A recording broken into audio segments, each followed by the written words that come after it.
I want to explain how to design sustainable tokenomics yourself. This is the exact same presentation that we've used for our mentorship workshops at Solana, Cointelegraph, Techstars, Chainlink, CVVC, and a bunch of other smaller accelerators and incubators.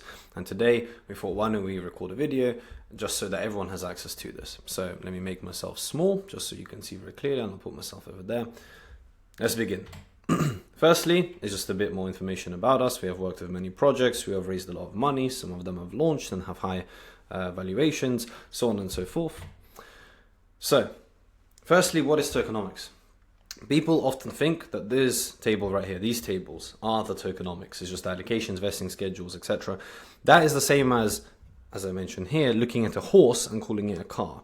It is only one fraction, one little inkling of what tokenomics actually is. So what is it? Well, it's the economics of the token, which I know is insanely genius, but the point is that there are two key parts, right? There's the economy part, and there's the token part. So let's get into that. So number one, what is the economy? An economy is just a flow of value. In a typical kind of Web 2, if you will, economy, you have households and people who spend money on products and services, and when people work at those companies, they generate an income which goes to the people who then spend it. It's a very nice cyclical economy, very easy to understand. There are a lot of other parts like government get involved, there's other countries get involved, but on a fundamental level, it's just the flow of the value between different entities in a given system. A token economy is the same thing, but in a token, right? Or rather in a crypto project facilitated by the token and all the other different vehicles that you may have. So this is, for example, one of our client examples, and this is their economy, where we can see there are different users, there are different parts of the economy, there are different parts of the company, etc. And you can see how the value flows between each of them, indicated by different colors, in a sense that it is different vehicles, different tokens doing all of this. So now that we understood that, what is a token? A token is an empty vehicle for transferring value. It's an empty shell. It is nothing. It's a debt, an IOU, if you will. They are inherently valueless. There is no value inside the token just because it's a token, right? Inherently, there's nothing there. The value comes from what the token represents, what's behind the token. There are different types of value. So we have identified at Simplicity Group the main 5, which is monetary. For example, if I get a discount on trading fees, if I hold a token, the value of those fees discounted, that's the value of the token to me or to anyone else. Political, if I have governance rights over a massive treasury, for example, that there's value in that. Social is you have a token, also do I. We're friends now. Very, very applicable for memes specifically. Speculative, it's the token's valued at $10, you think it should be valued at $100. That difference, that $90 difference, or rather the total $100 where you think it should be, that's a speculative value that you're putting onto the token. And then finally is data. So for example, if there is information within an NFT about the tokenized asset that it represents, that information has some sort of value. How much value is determined by two things. First of all, the actual value, the underlying value, so the things I just said. So the discount on fees, that is real value. Secondly, you have the price. Now that's what the market determines the value would be, right? But the price and value are very different. They're connected via arbitrage in that if the token actually has $10 worth of value within it, but the price is $2, people will keep buying the token and then using it for its $10 value. So that arbitrage eventually will bring the price back up. But those are very different things, and we'll explain a bit more later on. You may be thinking, why would you even want a token to begin with, right? There are 3 main reasons, the 3 core fundamental purposes of a token, again, as we've identified at Simplicity Group. Number 1 is decentralization. If you're a project that doesn't want to have a company, you want to be operated by a DAO, right? You need a way to incentivize people to be good actors and to penalize bad actors. In essence, a carrot and the stick.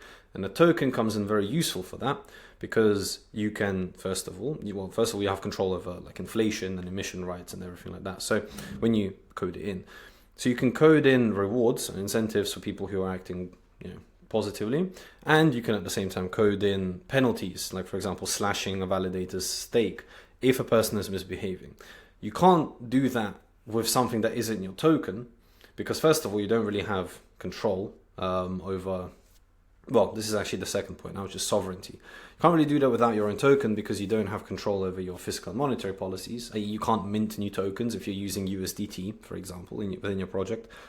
And secondly, it negates counterparty risk. So if you do use USDT, they might die one day, right? You don't want that to happen. You don't want that to affect your project, so you launch your own token. Now, these two things are very well connected. They are fundamentally different. One, it allows you to create a decentralized system.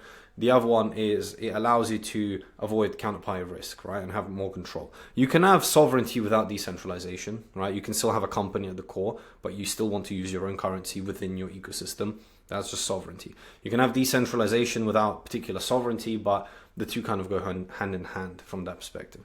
And lastly is the transfer of data. So again, here you can see you can share data in an easier manner. For example, if I've bought an NFT, which is a part of a tokenized building, within the NFT metadata, I can see when it was last checked for fire hazards and stuff like that, right? So it's just very easy and quick to share data, especially when it comes to things like supply chains, and you have a lot of information from loads of different governments, loads of different countries, loads of different languages. You can have it all there and audited, of course, by the blockchain and whatever else. So let's build a token economy together and put everything that we've just said to good use. This is the order of events. First of all, you need to be a business. Shocker, I know, to a lot of people. Then you can figure out your utility and the economy, and then you look at the supply, which is, as per the second slide, it's what most people refer to as tokenomics. What is your business? And as we can see here, this is just, we can just see in the top corner there what part we're talking about. In fact, I'm going to move you here. What is your business, right? Are you a move to earn project? Are you a chain? Are you a wallet? Are you a neobank? Are you infrastructure? What are you? What is the service or product that you're offering? Once you have that covered, you then can think about what value there is and how it flows. For example, in a chain, user A validates transactions, user B builds applications, user C transacts, and that is how the value flows. These are the different users. They do different things. They pay each other in different ways. A stablecoin, one user mints and then earns the yield on the collateral. They sell off the stablecoin, however, and then someone else comes in, buys the stablecoin, uses it on Aave, for example. That's another flow between the users. Let's say move to earn. User A provides data and attention to the company. The company then sells that. Then they buy back some tokens and they give it to the user. That's the flow of the value, or rather they pay the user. Then we can see what we can tokenize, and that is, as I just said, in the case of move to earn, we would have the payment being the tokenization. So for example, instead of just selling the data from the user and then giving them dollars into their bank account, maybe your user is in China, right, and they don't accept dollars or something like that. So you tokenize that flow. You tokenize that flow in the sense that now, instead of paying them fiat currency, you pay them in tokens. And you get those tokens by buying them back from the market, of course. And we have now created a very nice cyclical economy. When it comes to stablecoins, you tokenize the debt and the risk and the ability to govern. When it comes to chains, you tokenize the security and the medium of exchange, i.e. gas fees. When you're tokenizing something on centralized exchanges, you can tokenize the liquidity pool and the incentives. Once you understand the flow of how things move, how people operate within your ecosystem, then you can see we can tokenize that. We can make a token come in here. That's your token utilities. All right. In the case of move to earn, it would be payment. So let's look into the specific point of the utility. Let's take move to earn, right? Or end to earn, whatever to earn. It can be move to earn, it can be eat to earn, it can be sleep to earn, whatever it is. In this case, the utility would be medium of exchange for payments, right? In the case of, as I mentioned before, user does an activity, company sells the data, buys back the tokens, gives the tokens to the user, who then sells the tokens on an exchange. That's how they get paid. The purpose of the token is sovereignty, where anyone in the world can be paid easily. Now, you can't really use fiat currency if you want to get data from everyone around the world, because people who have bank accounts in America have very different bank accounts to people who have bank accounts in Iran or China or Russia or whatever else. And all these red tape, bureaucratic problems, political problems, you don't need that. You just tell them, hey, make a MetaMask. Everyone can make a MetaMask wallet. And then you just send them tokens there. Right? The value of the token comes from monetary value, so in the sense of the payments, and between the company and the user, and the data. The value of the data fundamentally that the user provides is its underlying, the main underlying value, right? Because if users are only providing, $10,000 worth of data, as in you have all these users, but you can only sell the data for 10 grand, the token can't be worth more than 10 grand, right? On a kind of a super napkin math kind of fundamental level. Again, value different to price, but we'll talk about that later. So let's visualize the economy. As you can see, everything that I've been kind of drawing out with my hands, you can now see here. So this is our project, right? This is our move to earn. These are, in fact, we can do this. This is our move to earn. This is the advertiser or whoever is buying the data, right? So we give them the data. They give us fiat currency indicated by the black line. These are partners, another way for us to generate revenue. Because if we have 1 million users on our app, right? Maybe McDonald's will come in and they say, hey, we'll give you $100,000 if you put some McDonald's vouchers on your homepage, right? To incentivize people to go use McDonald's. So they pay us. Same thing that happened with newspapers. They pay us, we put up some vouchers, we're making money. Now this is how the token comes into it. Once again, you use that money, you buy back some of the tokens, and then you give them to the users who then sell them, of course. But that's very simple. Maybe we can also use the token for other things. When we're taking the vouchers from our partners, we don't have to just give the vouchers to the user. That is one of the flows. The company gives value to the user. Maybe we tokenize that flow. So in order for us to give you the vouchers, you give us the tokens. There you go, then you have that. Maybe we can also add in governance for whatever purpose, right? Now that we understood these flows, we can project the revenue, the users, the partners. This is just from your financials, right? Maybe you have a testnet, maybe you have whitelists, maybe you already had the project for a while and you're just introducing the token after the fact, right? You have some assumption or some data on your revenues, how much your user growth is per month, or the partners that you have, the advertisers, etc. And from that, we can calculate the dollar value. So let's look at this. So for example, from advertisers, you're making $50. From the partners, you're also making $50 a month. That means that you have $100 that you can spend on the buyback. And let's just say the token right now is priced at $1. So you buy back 100 tokens, you can give those 100 tokens to the user who sells those 100 tokens, and they make $100. Super nice and simple, right? Ceteris paribus. We're not looking into liquidity, we're not looking into market making, we're not looking into profit margins. Just on a high level, this is how it would work. Of course, you will take away some cut for your own profit, for your team, etc. But this is how, it's a simple economy. This is how the value flows. Now let's say, because of the governance and the vouchers, people aren't selling 100 tokens, they're only selling 80 tokens because they're spending 10 tokens for governance and they're selling exchanging 10 tokens for vouchers. But you have investors. The investors, however, each month are selling 20 tokens. So all in all, we're still in equilibrium because you're still buying back 100 tokens, right? But the investors are selling 80, the users are selling, the investors are selling 20, the users are selling 80. Net equal. Let's say maybe the investors have a cliff right now. They're not selling any tokens, but the users are still behaving in the same way. So they are still only selling 80, but you're buying back 100. There is a surplus, the price of the token will keep going up. There's more buy pressure than there is sell pressure. Nice and simple.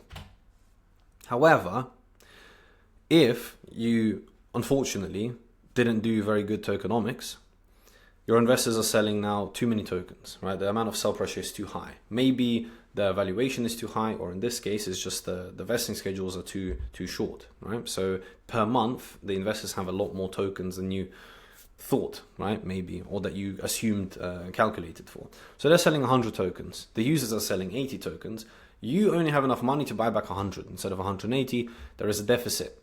So the price of the token will keep dropping. That, of course, isn't great. So now we can work backwards to create the supply side, or what most people refer to as tokenomics. What is tokenomics? It's comprised of two things. Number one, the valuation, which is a function of price multiplied by the quantity of tokens on the market. The price is a function of supply and demand. So as I said before, you have the fundamental value and you have the price. The price is a market function. So this is a very simple diagram in economics. What it means is, to put it lightly, let me see if I can doodle actually. Yes, I can. Okay, so let's go for yellow. If the price of an asset is over here, it's quite high, then the amount of people that would demand it, which is indicated by this D line, would be quite low. However, if the price of the asset was very low, then the quantity of people that will demand it will be quite high. On the inverse, when you're talking about the supply side, if the price of an asset is very high, then the company would want to supply a lot of it. And if the price of the asset is very low, then the company would not want to supply much of it at all. Somewhere where the user and the company side meet is the equilibrium price. This is the most fair price, where you don't have too much supply or too little supply of a particular asset, and everyone is in equilibrium. This is your price. This is how price is calculated. When you have too much supply, where you can indicate that by doing this, if you have too much supply, then the supply line will, in this diagram, shift to the right. And as we can see, where the two lines meet now is over here, basically meaning that the price has gone down. This is fundamentally how price is determined, supply and demand. The second part is the distribution. So this is how you allocate your supply to different entities. Roughly speaking, there are 4 entities. There are the investors, the insiders, the team, the company, so like your treasury and the liquidity, and then you have the community, so all the rewards, incentives, etc. This, on a super high level, is typically what it looks like. The investors get between 20 and 25%, kind of the maximum. The team gets between 15 to 20%, well, between 10 and 20 typically, right? But generally on the lower side, 10 to 15. The company gets, around 25%, again, like 10% goes to liquidity, 15% to the treasury, maybe some other incentives or whatever else, like marketing department, whatever.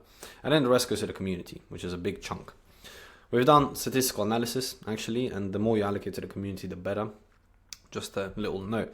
But these are the 2 parts. So you need to figure out a fair valuation, and you need to figure out a fair distribution of the tokens. Now, how do you figure out your valuation? Well, in the case of our Move to Earn project, let's say you're making, instead of $50 or $100 a month, you're making $1 million a month, right? And that, let's say you have a 50% profit margin. So 50% goes on your costs, 50% goes on buying back the token. So that's 500K, which means each month you have $500,000 worth of buy pressure that you can put into the token. We're not factoring speculation. We're not factoring other different users buying the token for whatever else, right? We're literally just purely looking at the buybacks. When you're doing this, also factor in other users, other people buying the token for whatever reason. But here we only have the buybacks. And now that we know this, we should try and match the token emissions to this. So for example, this is one of our clients, and it has nothing to do with Move to Earn, but the tokenomics just happen to align. But as we can see here, when you're selling some tokens each month, you can of course, multiply that by the price of the token that you're launching at. Again, this is all very ceteris paribus, right? We're not assuming market dynamics, liquidity, price changing. At your launch price, this project, after 4 months, so on month 5, is selling, has emissions of less than $500,000 each month, right? Assuming the token price remains the same, they're only selling 500K in month 5, if everyone sells, of course. Then month 6 onwards, it's around 450K. That means we have enough buy pressure to supplement the sell pressure, at least month 5 onwards, right? In the first 4 months, maybe it's a little bit more tough. Maybe you need to raise a bit of money so that you can support the token with extra buy pressure from your treasury. But this is fine. So if this is how much revenue you'll be making, and you can use this for buybacks, or again, if you have some sort of users buying tokens for staking tiers, and already how much money they're spending on your platform, you can quantify that, and then you can create your vesting schedules and your valuations as an inverse to your buy pressure. So for example, again, if you're making 500K, make sure that you don't emit more tokens than you can support. And this is done via this table. So here we can see different allocations. You have the price of the token, you have the vesting schedules, etc.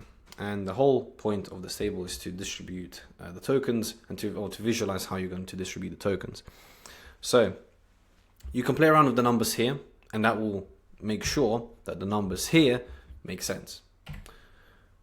In terms of the table and the distribution side of things, as I mentioned before, you don't want to give too much to investors. You want to make sure that you have enough liquidity. The vesting schedules need to be properly structured, where the earlier investors have a lower valuation for their investment, but they have the longer vesting schedules.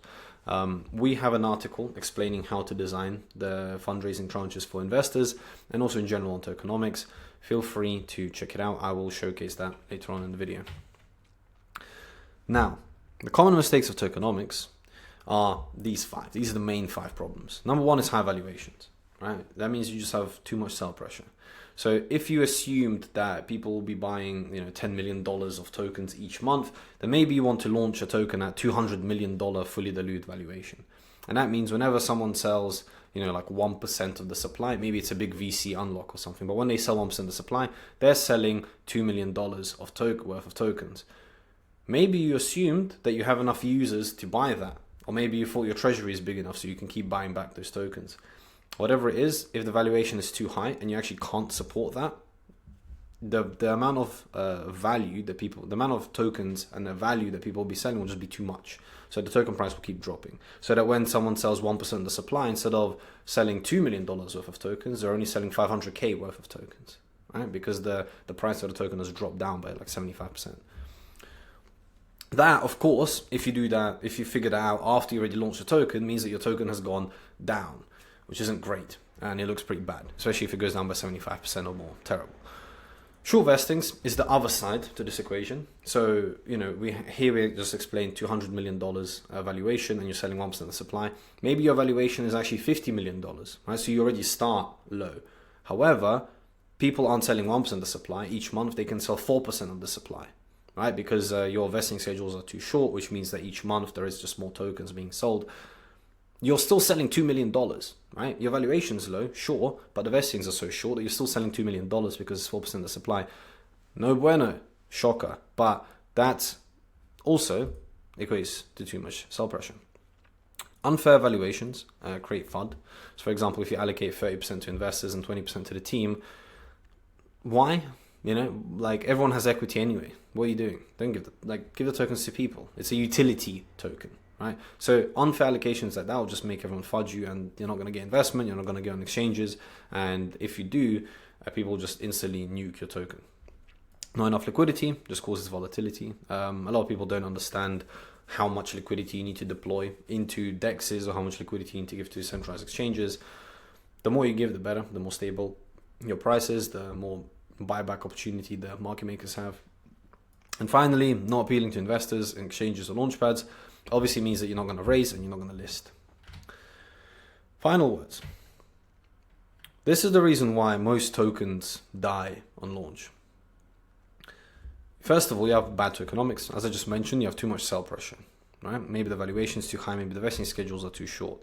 Common problems is centralized exchange reward programs, when they ask you for 2, 3, 4, 5, 10% of your supply unlocked immediately, and they give it to their users who then instantly dump your tokens. Maybe some market makers have loan agreements that screw you over. Maybe the vestings for investors are too short. Maybe the rewards are too high. Maybe you allocated 30% of your tokens to an airdrop, but you didn't structure the airdrop properly. So you're airdropping random farmers of an airdrop who are just going to nuke your price and then leave. These are the most common pitfalls when it comes to too much sell pressure. And for valuation, of course, there's too much dollar value sell pressure and there's not enough people buying. Bad marketing is another big one. If everyone's competing for the same very small pool of retail users and liquid funds and so on. So if you don't position yourself as the market leader, no one's going to care. And also, more importantly, if you don't advertise properly, if you don't market properly, and then people don't even know that you exist, you're not going to get users, you're not going to make revenue. So you're going to die. Bad product, go-to-market strategy. Maybe the product is just terrible. Maybe you're building another wallet or another AI agent marketplace. It's just, there are already 10 trillion of each. Don't do that. You're not going to stand out and you're going to fail. It's basically an objective fact. Unless you're like the most genius marketer in the world and you're going to completely dominate everyone else. And go to market, of course, as well. Maybe you're targeting people in poorer countries because that means that you can give them less of an airdrop, right? But they'll still be happy. Great, but they're not going to give you much revenue. So not a great strategy. And lastly, no respect for costs. A lot of projects, they just don't understand how much you need to raise, or they try to raise a lot of money. They don't really understand why. They spend it on hiring loads of employees. But when it comes to listing, they realize they just don't have enough money. They want to list on Binance, OKX, KuCoin, Bybit, whatever. That's costing you millions of dollars. Oh, you don't have millions of dollars? Well, unlucky. Go to MEXC. You don't even have 40K for MEXC? Go to a DEX. By that point, everyone's fudding you and you're dying. Same thing for liquidity, for legal costs, marketing, etc. Marketing is the most expensive one, of course, right? It's roughly speaking, super roughly speaking, take with a massive mountain of salt, about 1/5 of your fully diluted valuation is what you should spend on marketing. If you want to launch a token at 200 mil valuation, you should be spending $40 million in marketing, right? Super high level, super rough, of course. It depends on the marketing that you do, etc. But this goes to show that most people just completely not comprehend how high these valuations are. The way that you avoid these mistakes and these pitfalls and problems, first of all, use our template.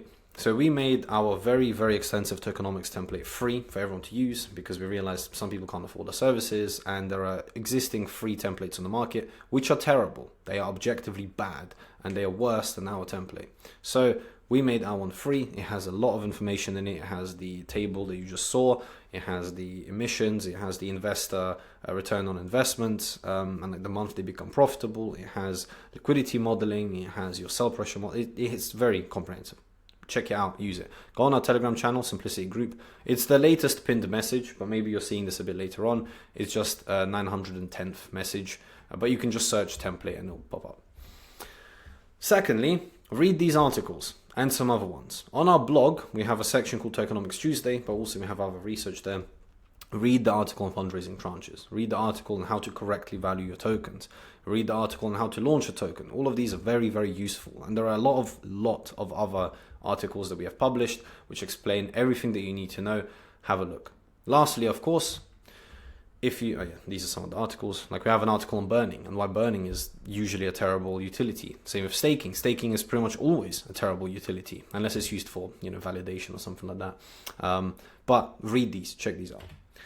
And lastly, just contact us. So feel free to message me on Telegram, Alex_Simplicity.